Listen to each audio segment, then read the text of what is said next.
Em 1989, o Brasil testemunhava o nascimento de uma nova capital no coração do país, Palmas, no recém-criado estado do Tocantins. Diferente de outras cidades, ela não cresceu organicamente. Palmas foi planejada para ser um símbolo de modernidade e um farol de desenvolvimento no Cerrado. Sua história é a história de um sonho audacioso, construído do zero, e dos pioneiros que transformaram a terra em cidade.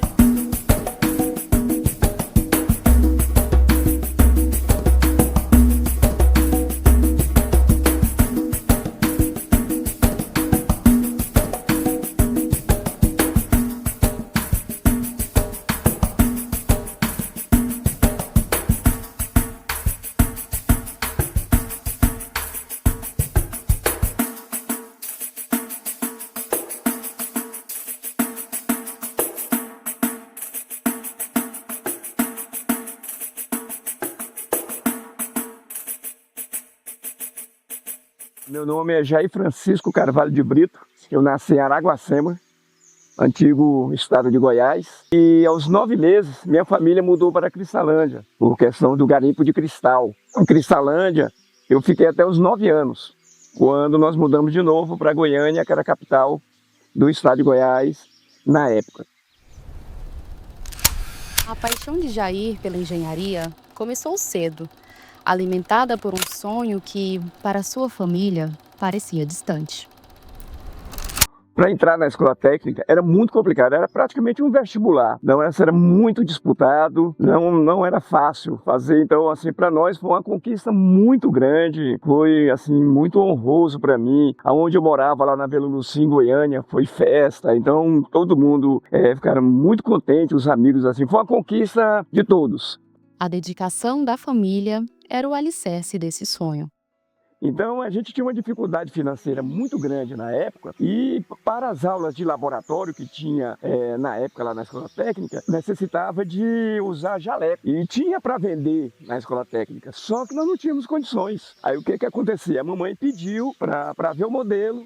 Eu peguei o modelo lá na escola técnica e ela era costureira e fez o meu primeiro jaleco e, consequentemente, todos os meus jalecos. Então, o que era para ser um uso só em sala, nas aulas de laboratório, acabou eu usando no dia a dia. Eu só saía de casa com ele, então era um motivo de bastante orgulho para mim e para minha família.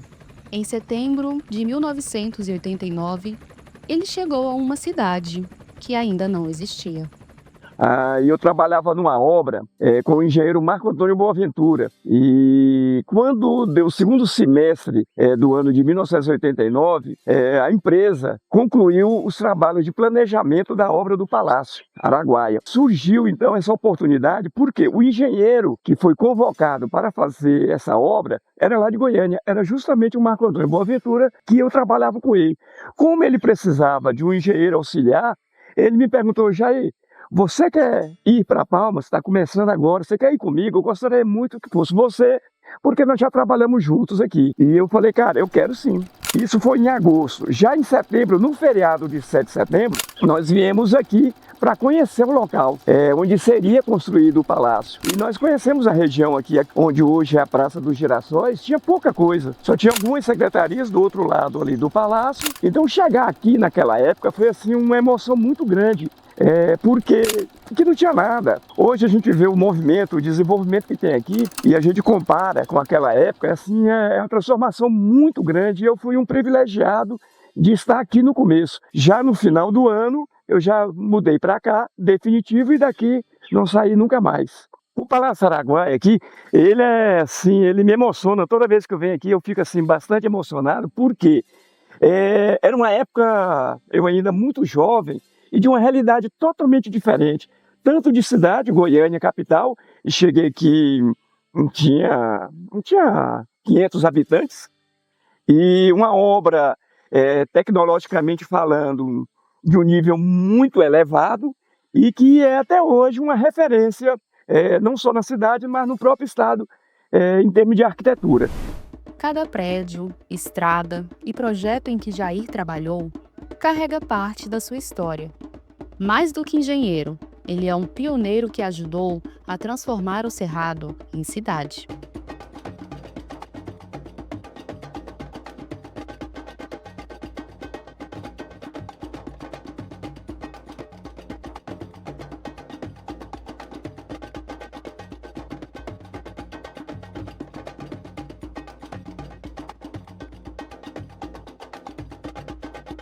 Como é seu nome? Jair Brito. Jair Brito, satisfação. Qual Qual a história mais curiosa desse momento aqui na justiça? Cara, aqui, assim, era de dar desespero a cena que a gente via aqui, porque aqui era só os alojamentos, o pessoal aqui, e aí tinha tudo aqui. Os primeiros dias que eu cheguei aqui para morar mesmo foi em janeiro, cara, eu falei, eu vou embora, não tem condições. A gente morava em Porto Nacional. Balsa. Não tinha, era direto, não sei balsa, direto pra cá. A gente acordava assim. Porto, sim. Porto. Aí 5 horas da manhã a gente vinha pra cá e 10 horas da noite a gente voltava. Era coisa de louco. Então o que a gente via aqui era mato.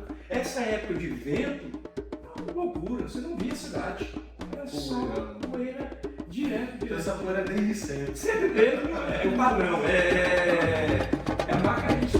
Quando o palácio foi concluído, em 1991, e comecei a trabalhar no governo do estado como fiscal de obra, engenheiro fiscal de obras. Então eu fiscalizava essa região no entorno de Palmas, Paraíso, Miracema, Porto Nacional, Cristalândia, Lagoa da Confusão. Então essa região era toda fiscalizada por mim. Em 1995, após eu sair da fiscalização, desse serviço de fiscalização de obras do Estado, eu entrei numa empresa chamada EC Engenharia. E o objetivo deles era a construção do Hospital Geral. Na época eu chamava Hospital Geral de Palmas. Ela tinha sido iniciada com 2 blocos e eles queriam retomar essa obra. Então eu fui contratado por essa empresa para a continuação da execução do hospital, que hoje é o Hospital Geral do Estado. Então foram 1 ano e meio de serviço, onde nós fizemos uns 3 blocos de aproximadamente 1.500 metros quadrados, uma obra muito interessante que eu sinto bastante orgulho, porque depois ela se tornou essa obra maravilhosa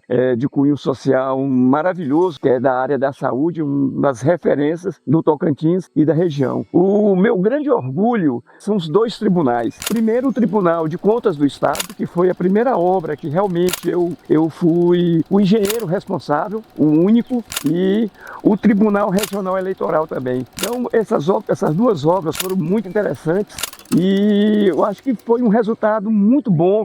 Assim, teve uma repercussão na época muito boa, são prédios maravilhosos que estão até hoje aqui. Nesse sentido, eu pude montar minha própria equipe em ambas. Seu irmão, Juscelino, e seu colega, Evaldo, testemunharam de perto a transformação da cidade. É uma coisa muito bonita, porque na realidade é alguém que conseguiu atingir uma esfera diferente, né? Um patamar diferente. E ele realmente participou de grandes obras, essa história de ele ter, como engenheiro civil, atingido a construção do Palácio Araguaia, a construção do TRE, uma parte do Tribunal de Contas. Então a gente fica feliz demais. Na época que nós chegamos aqui, igual ele foi fazer o palácio, foi uma das primeiras construções que tinha aqui na época, né? Então a dificuldade era grande, e como a estrada estava em execução, era muito perigoso, porque foram 3 pontos, inúmeros bueiros, desvio, poeira, não tinha nada aqui, então vinha muita carreta, caminhão, e transporte ônibus e carro para cá. Então a dificuldade era grande, porque não tinha nada, né? Depois do serviço, todo dia tinha que encontrar, porque dormia na mesma casa. Jantava na mesma casa. Fim de semana encontrava, porque tinham poucos recursos na cidade. Aí o Jair é bom de violão e iam vários amigos da gente para casa lá. Então a gente convivia desse jeito. Era um churrasquinho, um almoço, uma cervejinha. Era difícil demais. A gente tem que ressaltar, porque hoje quem vê Palmas não sabe o que se passou para trás. Existe um caso muito especial. Jair sempre priorizou o lado humano nas obras. Isso não é comum na engenharia. Um simples ajudante chegou ao canteiro como auxiliar, mas logo se destacou pelo esforço e talento. Mais do que uma trajetória profissional, foi o nascimento de uma amizade que o tempo só fortaleceu. A história dos dois é prova de que, para Jair, construir sempre foi também sobre pessoas. Aí quando eu conheci o Jair, eu estava sentando uma cerâmica, né? Aí quando eu conheci ele, engenheiro, né? Aí a gente deu certo, né? Aí ele me botou na empresa, né? Aí fomos para iniciar o o HGP, as primeiras construções, né? Foi o HGP. Do HGP fomos para o Espaço Cultural, saímos do Espaço Cultural, fomos para o Tribunal de Contas, crítico, que era no inverno, fazer fundação no inverno, do subsolo era difícil, né? Aí saímos, antes de terminar já começamos o TRE, antes de terminar o TRE já começamos a residência do governo, aí foi só trabalhando, né? E quem saiu, de onde eu saí, e chegar onde eu cheguei, achar que me dá oportunidade, é difícil. Para mim foi uma glória, muito bom. Para mim, eu não enxergo ele nem como um grande profissional, que isso aí ele já é. Eu considero ele como um irmão, amigo, todas as horas. Me deu a mão e continua. A amizade continua, não é, porque tem amizade que é só de serviço, terminou o serviço, acabou a amizade. E nós não continua do mesmo jeito. Pode passar 6 meses sem se ver, mas quando se vê, é o mesmo carinho. A vida de Jair é a prova de que sonhos podem se materializar com dedicação e trabalho. A sua história, assim como as estruturas que ele ajudou a erguer, está permanentemente ligada à identidade de Palmas e do Tocantins. Que a sua jornada inspire outras pessoas a construírem seus próprios legados, tijolo por tijolo, em um mundo de infinitas possibilidades. Passar aqui na Praça dos Gerações e olhar o palácio realmente é uma sensação muito emocionante. Gosto também bastante dos 2 tribunais, mas aquele que toca o coração, eu acho que é como eu já falei para um colega meu, é o primeiro filho.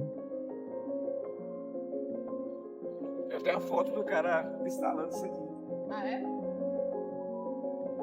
Senhor de Targino, um carpinteiro lá de Porto Nacional.